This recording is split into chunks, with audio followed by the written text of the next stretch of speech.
मजबूत से मजबूत लोहा टूट जाता है। जब कई झूठे इकट्ठे होते हैं तो सच्चा टूट जाता है। सच्चे को तोड़ने की कोशिश प्रधानमंत्री नरेंद्र मोदी जी के द्वारा लगातार जारी है। सच्चे लोगों को जेल भेजा जा रहा है और भ्रष्टाचारियों से पार्टी फंड में चंदा लेकर भाजपा में शामिल कराया जा रहा है। तो प्रधानमंत्री जी, मंदिर भगवान के नाम पर भीख मांगा जाता है, वोट नहीं मांगना चाहिए। वोट मांगा जाता है शिक्षा के नाम पर, रोजगार के नाम पर, स्वास्थ्य के नाम पर, रोटी कपड़ा मकान के नाम पर, रोजगार के नाम पर। तो आप उस पर मांगिए ना, है हिम्मत किसी भाजपा नेता का माने अगर दूध पिलाया तो इन मुद्दों पर वोट मांग के दिखा दे। जिस पार्टी की औकात मेयर का चुनाव जीतने की नहीं है वो 400 के पार कह रही है। आप कागज पेन ले लीजिए, लिख लीजिए और आपके सभी दर्शकों के साथ साथ पूरे देश के लोगों को अवगत करा रहे हैं कि 150 पार भाजपा नहीं करने जा रही है। शाइनिंग इंडिया जैसा हर्ष से होगा। लोग ऊब चुके हैं। प्रधानमंत्री देखिए हद कर दिए इन्होंने। जगह का नाम बदला, कपड़े बदले। हद तो तब हो गई जब जुमले का नाम गारंटी कर दिया।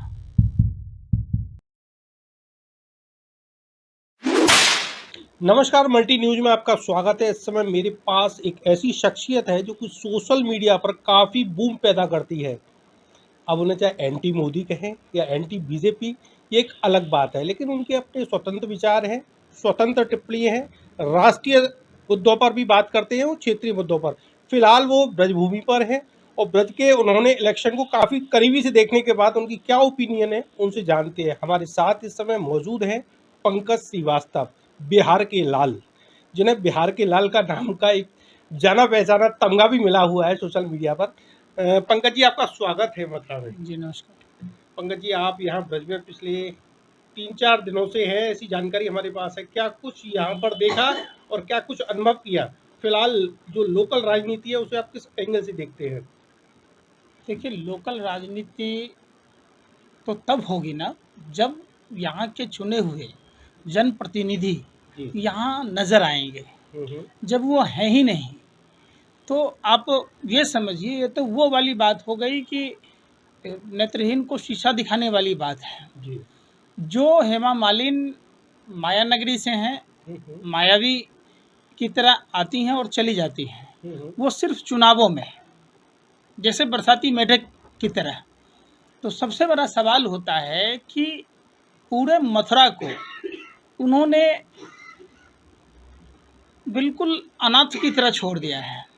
जिस मथुरा के लोगों ने सनातन धर्म के नाम पर, हिंदू धर्म के नाम पर हेमा मालिनी को चुनाव में वोट दिया, वो किसी भी मुद्दों पर ना हिंदुओं की पूछ है, न यहाँ अदर जो धर्म रिलीजन के लोग हैं उनकी पूछ है।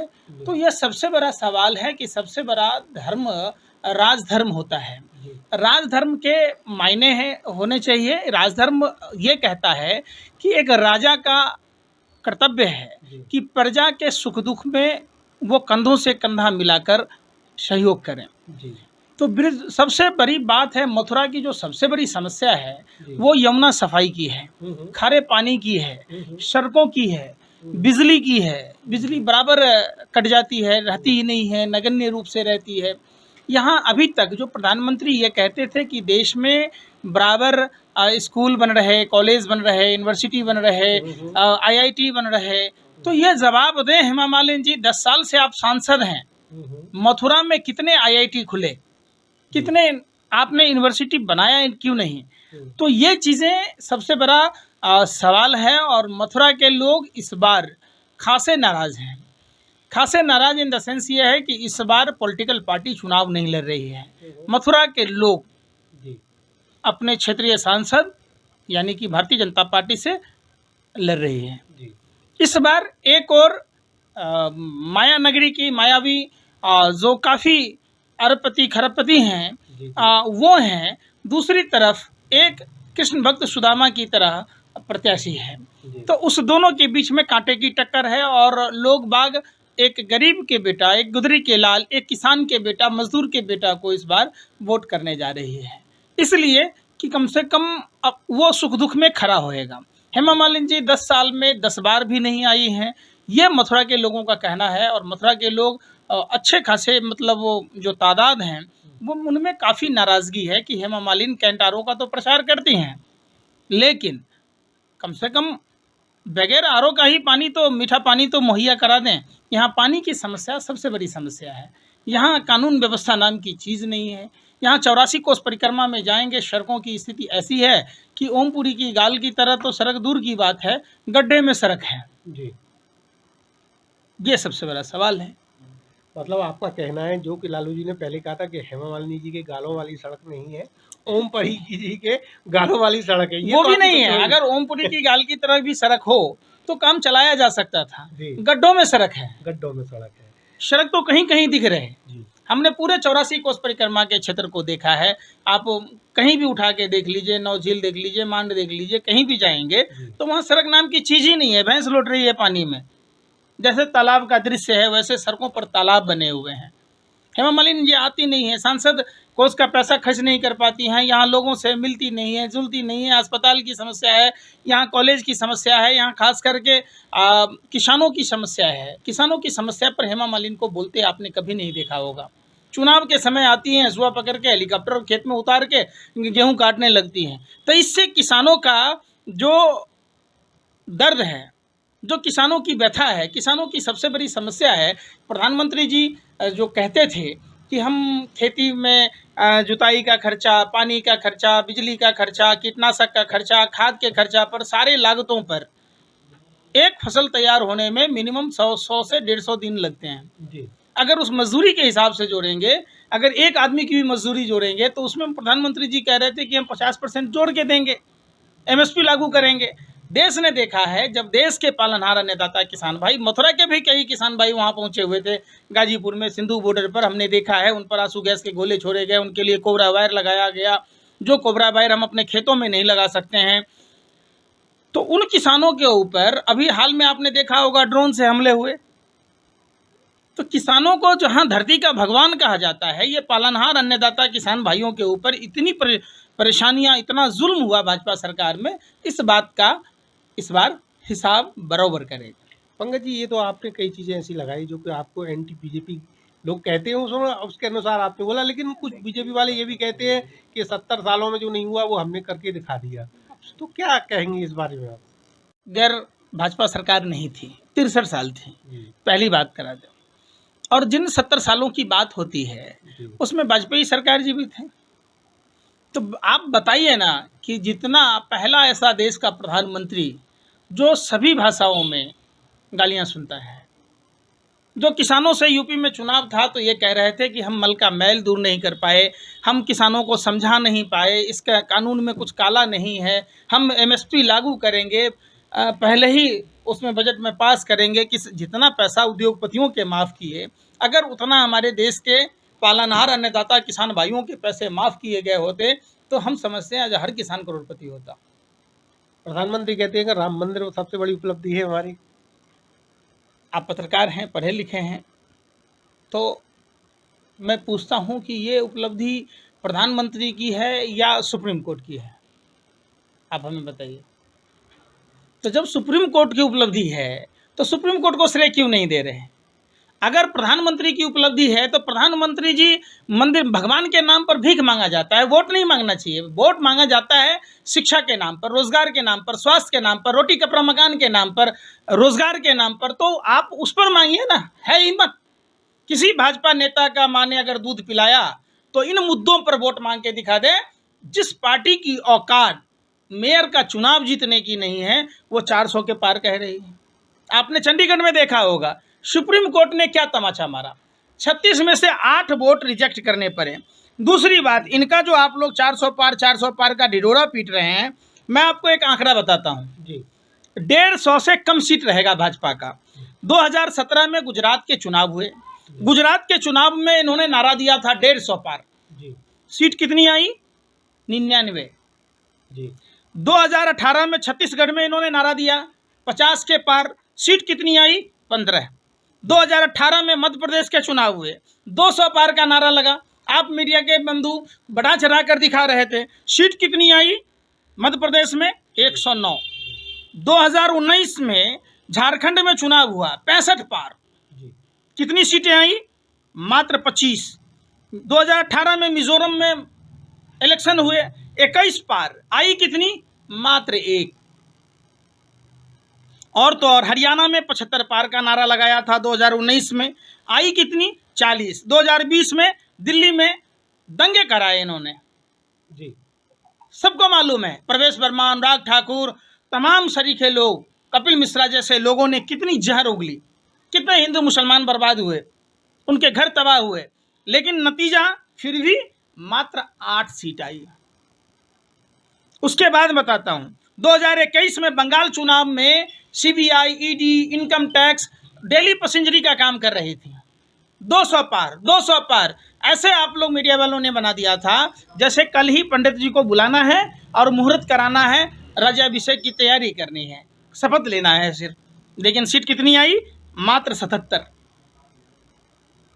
क्या गलत कह रहा मैं? जी बताइए। तमिलनाडु में चुनाव हुआ 2021 में, इन्होंने नारा दिया था 118 के पार जाएगी, आई कितनी? मात्र 4। 2023 में कर्नाटक में चुनाव हुए, इन्होंने नारा दिया, खूब एरी छोटी का जो जोर लगाया, जो गोदी मीडिया है, जो चरण चुंबक है, वो इस बात को कह रही थी कि 130 के पार आएगी। कर्नाटक में जोर तोड़ की सरकार थी, फिर भी जो डबल इंजन की सरकार थी, कर्नाटक की जनता ने नकार दिया और सीट आई मात्र 66। आप कागज पेन ले लीजिए, लिख लीजिए, और आपके सभी दर्शकों के साथ साथ पूरे देश के लोगों को अवगत करा रहे हैं कि 150 पार भाजपा नहीं करने जा रही है। साइनिंग इंडिया जैसा हर्ष से होगा। लोग ऊब चुके हैं। प्रधानमंत्री देखिए हद कर दिए इन्होंने, जगह का नाम बदला, कपड़े बदले। हद तो तब हो गई जब जुमले का नाम गारंटी कर दिया। बहुत शोर था कि बहुत शोर था, 10 साल में पता चला ये तो बहुत बड़ा चोर है। जिन भ्रष्टाचार की बात कहते, जिस परिवारवाद की बात कहते, कौन है मोदी का? अरे गब्बर सिंह का भी कोई नहीं है। गब्बर सिंह डकैती डालता था कि नहीं? आप समझिए, कह रहे कि कोई है ये नहीं है। पीयूष गोयल बगल में बैठे होते हैं, परिवारवाद पर लेक्चर झाड़ रहे हैं। पीयूष गोयल के पिताजी वेद प्रकाश गोयल वाजपेयी सरकार में मंत्री थे, मां मतुंगा से 3 बार की विधायक है। तो उन्होंने क्या उनको जन्म नहीं दिया? कोई अनाथ आश्रम से उठ के आए? आप बताओ पंकज सिंह कौन है? अगर अमित शाह का बेटा जैसा नहीं होता तो बीसीसीआई का सेक्रेटरी होता। अगर प्रेम कुमार धूमल का बेटा अनुराग ठाकुर नहीं होता तो क्या केंद्र में मंत्री होता? क्या उनका भाई एक भाई कोषाध्यक्ष होता बीसीसीआई में? किस परिवारवाद की बात कहते हैं? और ये आपने देखा होगा, कहते हैं बहुत जगह इन लोग ये क्या हैं, बड़े बेशर्म लोग हैं। हमारे यहाँ कहा जाता है, एक होता है थेथर, एक थूथुर, महाथूथुर। तो भाजपा महाथूथुर लोगों की टोली है। ये परिवारवाद पर बात कर रहे होते हैं। भाइयों एवं बहनों, मित्रों, अशोक चौहान के पिता शंकरराव चौहान मुख्यमंत्री थे। ये सेना के विधवाओं के नाम का खा गया, तो झक मराने के लिए अशोक चौहान को राज्यसभा में आपने भेजा। जिस नवीन जिंदल के नाम पर ये बात कर रहे थे, आज वो नवीन जिंदल कहाँ है? भाजपा में है। जिस अजीत पवार को जेल भेजने वाले थे, उनका पूरा परिवार, उनकी पत्नी यहाँ चुनाव लड़ रही है। तो कल तक जब वो भाजपा के खिलाफ थे तो उनकी बहन, चाचा, परिवार दिख रहा था। आज वो अंधे हो गए, धृतराष्ट्र की तरह अंधे हैं। प्रधानमंत्री आंख रहते अंधे हैं, उनको कुछ नहीं दिखता है। उनका मतलब सिर्फ है राम नाम रटना, पराया माल अपना, कैसे अंदर करना है। आपने देखा, देश ने देखा है, बीफ कंपनियों से भाजपा चंदा खाती है। उस दवा कंपनियों से चंदा खाती है जो लैब में पास ही नहीं हुआ, टेस्ट ही नहीं हुआ। मतलब देश की जनता के साथ खिलवाड़ हो रहा है। पौने दो आंख वाला कानिया का आपने देखा, सुप्रीम कोर्ट में माफ़ी मांगने को तैयार है, गली गली घूमकर माफ़ी मांगने को तैयार है। ये सब भाजपा के इशारे पर साधु के वेश में लुटेरे हैं देश में। जिस सनातन धर्म की अपनी मान मर्यादा है, जो सनातन धर्म 84 लाख योनियों के भरण पोषण की बात की जाती है, जिस धर्म को लोग सत्य, अहिंसा, परोपकार, त्याग, क्षमा के लिए जाना जाता है, उस धर्म को इन लोगों ने बदनाम करने का ठेका लिया है, जैसे रावण, कौरव और कंस ने लिया था। आपकी नेता प्रियंका गांधी ने भी इस चीज़ को माना है कि भाजपा कुछ 150 तो मान ही रहे हैं, जैसे आपने भी बताया, कुछ हेरफेर की बात करते हैं। क्या लगता है आपको इस तरह की हेरफेर होगी? आपको नहीं लगता है? जो किसान बरसों से प्रधानमंत्री के झांसे में आए थे। जी, इलेक्शन कमीशन है देश में, देखिए कैसे आकलन कर लिया जाए। रावण का बेटा मेघदूत था ना, मेघनाथ। तो मेघनाथ 11 लोग एक घर में थे, एक शनि महाराज नहीं गए। शनि की दशा प्रधानमंत्री पर सवार हो गई है। क्या तो जब मेघनाथ का अंत हो सकता है तो नरेंद्र मोदी जी क्या अमर फल खा के आए हैं? जनता तय करेगी, इस बार उंगली का इस्तेमाल करेगी। देश के वो युवा, देश के किसान, देश की महिलाएं, देश के कर्मचारी, देश के मजदूर सब इस बार अपने उंगली का सही इस्तेमाल करें। बात आती है इंडिया गठबंधन की, क्या स्थिति रहेगी अब की बार? देखिए, सरकार में आने से इंडिया गठबंधन को कोई नहीं रोक रहा। तमाम इंडिया गठबंधन के दल के छोटे कार्यकर्ताओं से लेकर बड़े नेताओं तक को एकजुट होकर, आप वोट परसेंटेज की बात कीजिए, जब 29% वोट था भाजपा को तो मात्र 2 सीटें थी, जब 30% हुआ तो 67 के आसपास हुई, 34% वोट आने पर 303 वोट आए। इस बार भाजपा को 15 से 20% वोट कम रहे। नहीं तो एक बात बताइए, आपको अगर नई माइक खरीदने की हो तो आप पुराना माइक लेंगे किसी का? आखिर क्या कारण है कि पूरे देश के भ्रष्टाचारियों को भाजपा अपने पार्टी में शामिल कर रही है? जिसको कल तक गालियां देती थी, जिनको परिवारवाद की बात कह रहे थे, जिनको भ्रष्टाचारी कह रहे थे, आज वो थुक चटवा वाली काम हो गई। मजबूत से मजबूत लोहा टूट जाता है।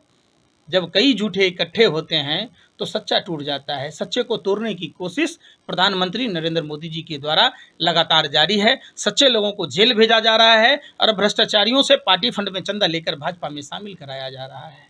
कई लोग इस समय कांग्रेस छोड़ चुके हैं, क्या वजह रही है उनके? और सभी के एक जैसे आरोप राहुल मनमानी करते हैं, क्या कहेंगे? अब एक बात समझिए, हमें कहावत है गांव में कि ला उपला आग मांगने के बहाने हम उसके घर जाएं। अजीत पवार राहुल जी की मनमानी से नहीं गए, वो 27,000 करोड़ रुपए का जो घोटाला था इसलिए गए। शुभेंदु अधिकारी इसलिए गए कि शारदा नारदा के आरोपी थे। तापस राय जो भाजपा में गए वो आरोपी थे। मुकुल राय जो भाजपा में गए वो आरोपी थे। एकनाथ शिंदे, भावना गवली, नारायण राणे, अशोक चौहान, तमाम जो लोग गए जिनका घर शीशे का है, वो खुद दूसरे के घर पे पत्थर फेंक रहे हैं। तमाम देश भर के जितने भ्रष्टाचारी हैं, टॉप लेवल के, टॉप 10 के, सब भाजपा में हैं। आप अगर नीचे स्तर के भी देखेंगे तो भाजपा जिसके हाथ में है भाजपा का झंडा, समझो वो भ्रष्टाचारी, बलात्कारी या तो गुंडा। एनसीआरबी का डाटा उठाकर देख लो। लोग सीबीआई, ईडी, इनकम टैक्स से बचने के लिए भाजपा में जा रहे हैं। कोई राहुल जी के कहने से या किसी के कहने से कोई कहीं नहीं जा रहा, या उनके मान सम्मान से कोई वो नहीं है। सिर्फ सीबीआई, ईडी, इनकम टैक्स का डर है, खौफ है कि अपना साम्राज्य बचाना है तो भाजपा में जाना है। जैसा कि अभी इंडिया गठबंधन की बात चल रही है, तो ऐसे में कई दल ऐसे हैं इनके आपस में कोई विचार नहीं है, तालमेल नहीं। कल तक जो एक दूसरे को कोसते थे आज भी एक साथ खड़े हैं, तो क्या ये करप्शन पोजीशन अपोजिशन दोनों पर लागू नहीं है इस तरीके का? देखिए, आपने कहा, एक बात बताइए, टीएमसी के नेता हैं शुभेंदु अधिकारी, कभी विचार मिलते नहीं थे, साथ आए कि नहीं आए? लोकतंत्र में जब से गठबंधन की राजनीति शुरू हुई, क्षेत्रीय दलों का प्रादुर्भाव हुआ, कौन किस करबट बैठेगा उसका कोई पता नहीं है। राजनीति और मोहब्बत में सब कुछ जायज़ हो गया, पहले वाली व्यवस्था रही नहीं। तो अब जब आप देखेंगे, आपने कहा जो महबूबा के साथ भाजपा ने सरकार बनाई जम्मू कश्मीर में, 2 ध्वज 2 निशान के बीच गोद में बैठकर सरकार बनाई थी ना, कोई तालमेल था क्या? फारूक अब्दुल्ला वाजपेयी सरकार में 6 साल मंत्री थे, कोई तालमेल था क्या? आप हमको बता दीजिए। तो ये सिर्फ कहना कि नहीं इंडिया गठबंधन में ही है, चिराग तले अंधेरा, क्या आप उसको देखिए सभी जगह। जब बिहार की बात करें, बिहार की क्या स्थिति है? क्या नीतीश राज या फिर लालू परिवार? क्योंकि वहाँ पर कांग्रेस की उपस्थिति खास नहीं है, ये तो सभी इसको जानते हैं, लेकिन क्या स्थिति रहेगी? बिहार से तो आप काफ़ी वाकिफ है और आपकी माटी है, मातृ क्षेत्र। देखिए, 29 से 30 सीटें जी इंडिया गठबंधन बिहार में जीत रही है। अच्छा, 29 से 30। अब आप बोले चलते हैं बिहार से ही। अगर भाजपा को जीतने की औकात होती तो जीतन राम मांझी, उपेंद्र कुशवाहा से समझौता करते क्या? जीव काटा करते थे। भाजपा के लोग कहते थे सनातन विरोधी है। अब हमको बताइए कि भाजपा सनातन विरोधी है या नहीं है? अब उसका जीव काटने की बात होगी कि नहीं होगी? 1-1 करोड़ रुपए का इनाम रखने वाला भाजपा का विधायक उनके तलबे चाट रहा है। अब बताइए कहाँ है सनातन धर्म? अब भाजपा को सनातन धर्म से कोई लेना देना नहीं है। भाजपा को मतलब है सिर्फ सत्ता पाना। आप यूपी में चले जाइए, जिस जयंत चौधरी को इन्होंने लाठियों से पिटवाई थी इसी हाथरस में, जिस कर्पूरी ठाकुर की सरकार भाजपा आरएसएस ने गिराई थी, जहां 10 सीट ज्यादा होता है या 2 सीट ज्यादा होता है, ये लोग इंटर करके मैट्रिक करने वाले लोग हैं। आप समझिए सारा खेल है। तो इस खेल के ऊपर मत जाइए। अली बाबा 40 चोर की पूरी टोली मोदी जी के साथ है।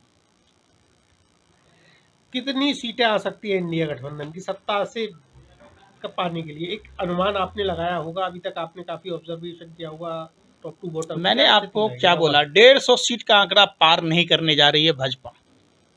मैं इंडिया गठबंधन की बात कर रहा हूँ सर। बाकी सारा इंडिया गठबंधन ही है। बाकी सब टोटल इंडिया गठबंधन में आएगा। और कौन है? अभी देखो मेन है 2 धुरी, इंडिया एनडीए, उसके बाद टीएमसी जैसे दल हैं। तो मैंने आपको बताया ना कि 350 से प्लस सीटें इंडिया गठबंधन की आ रही है वोट परसेंटेज के आधार पर, निश्चित तौर पर। ये थे पंकज श्रीवास्तव, जो कि कांग्रेस समर्थक माने जाते हैं और सोशल मीडिया पर एक अपने आप में मजबूत स्थिति इनकी पहचान बनी हुई है। इनका कहना है कि इस बार लोकसभा में जो 400 पार का नारा है मोदी जी का, वो खोखला साबित होगा और इंडिया गठबंधन 300 प्लस सीटें हासिल कर पाएगी। साथ ही राहुल और विवेक के साथ गोपाल चतुर्वेदी।